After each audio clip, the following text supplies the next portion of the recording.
are, and then the county somehow monitors them. I'm not from the highway department, so I couldn't tell you the specifics. And on town roads, and that's not what we're talking about here, but if you were in a situation that a company would want to do the same on a town road, the very same thing can be done with a town road. The town has a lot of regulatory authority over their roads, and that's one way you can get anybody's attention, whether it's hauling grain or whether it's hauling sand, that the town has the ability to post roads and bring people, get their attention. If you can't operate on the road, that gets their attention rather rapidly. So. We have a question for that Tom's going to answer. Okay, I get to read one. How will you measure how much of the damage on county roads came from your trucks, and who makes the decision? Thanks for answering that question, the county. Will Summit have continued involvement in this operation? My children's student loans sure hope so. So thank you if we can still be involved with this. I appreciate that. Who will monitor adherence to the original plan? In the NR 135 submitted to the county, we've quantified annual monitoring, who will be responsible, and what the definition of a successful reclamation is. And in there, every January, we said we would write a report measuring and reporting on the conformance and compliance to that plan. How will you notify the residents of any new developments in this plan? The plan can only be modified through Gaylord's office, and then that re-energizes or renews the public notification process. Would we consider keeping a website maintained with the information regarding permits, plans, etc.? And the answer to that is yes.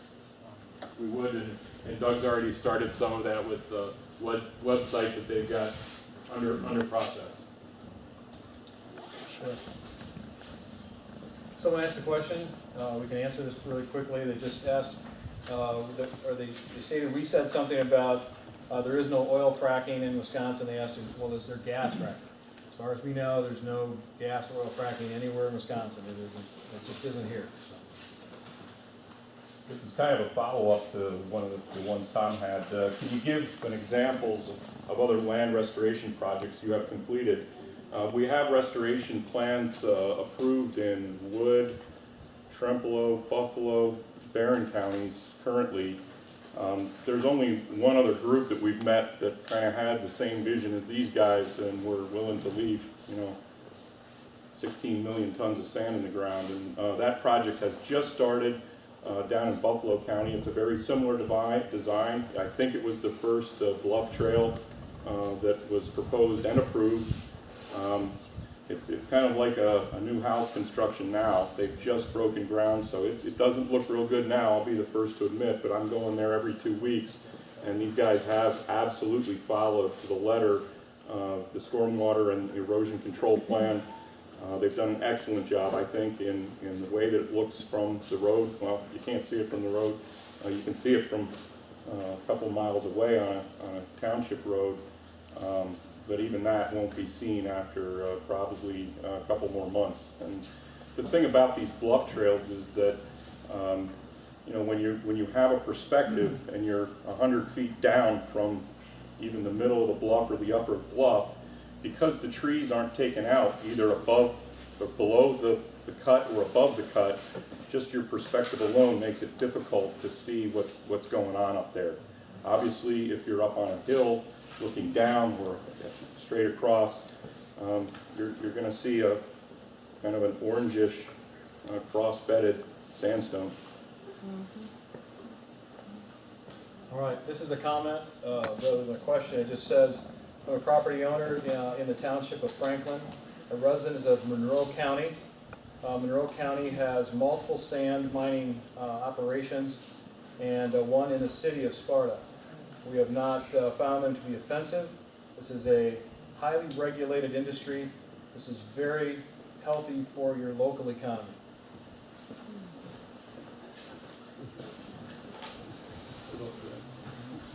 Another question I think is a common one. What kind of working hours are you going to be at? Will be at the mine?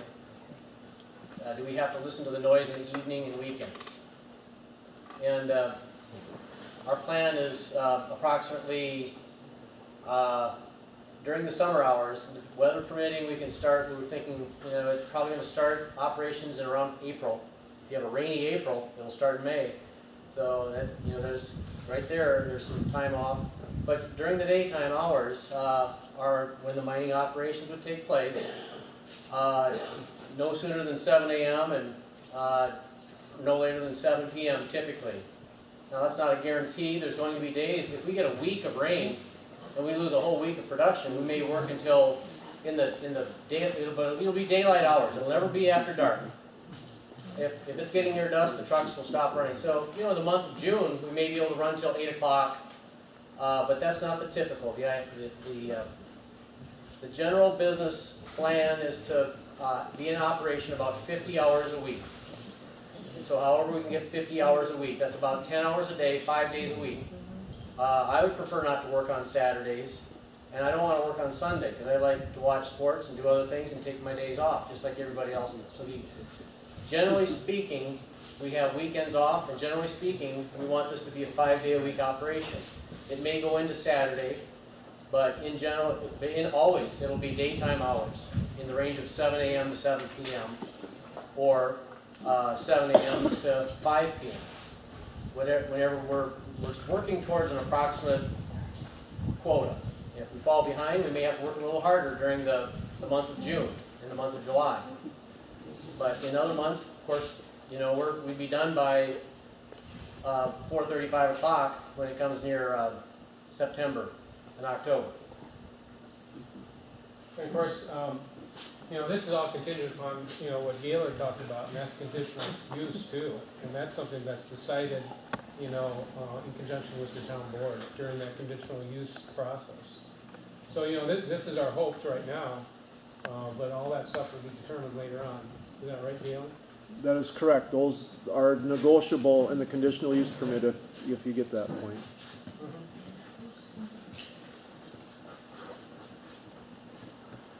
It says, is it accurate that all aspects of the operation will be contracted to others? Will Coulee Frac Sand supervise the contracted services? Will the Summit Environmental Solutions maintain involvement beginning to end? Okay. Now, I'm a construction project manager. I've been doing, and I'm a commercial architect. I've always worked in design, build, construction management. I would likely be on site 5 days a week. We would have a job site superintendent hired by Coulee Frac Sand that would be on site during all times of operations. As John had said, we have equipment operators that we would have, I guess in a sense, it would be a working contract or a subcontract with them. I don't operate a big vehicle, but they do. They would likely have their people, there were 2 or 3 operators on site, and in all likelihood they would find someone from the local area to also run the equipment. Let me see what I'm answering. So yes, Coulee Frac Sand would be in charge of our own site. This is our operation. And Summit Environmental, as long as they keep doing a great job in our estimation, we want to keep them around because they keep us square with what we are required to do from a code standpoint. We want to do this right, and they're helping us do that. Okay, more? I don't need.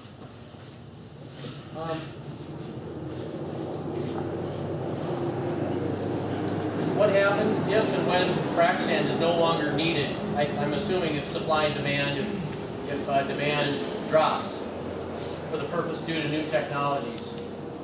Are there other uses for this product?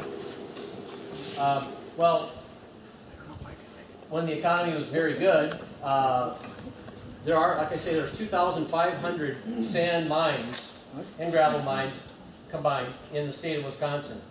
And of course, oil fracking is a new phenomenon in the last 5 to 7 years. So very little of our Wisconsin sand has been used in the oil fracking industry. So the question is, where has it been used? Well, there's Owens Corning glass, there's Cardinal glass, there are a number of large glass manufacturers in the state. It's been used in the glass industry. And can I say that that's going to come back? I can't say. So can we say that we'll always be in high production? I can't say that either. But it does appear with the activity in the different oil and natural gas reserves in North America that there's going to be a strong demand for the proppant sand for some years to come.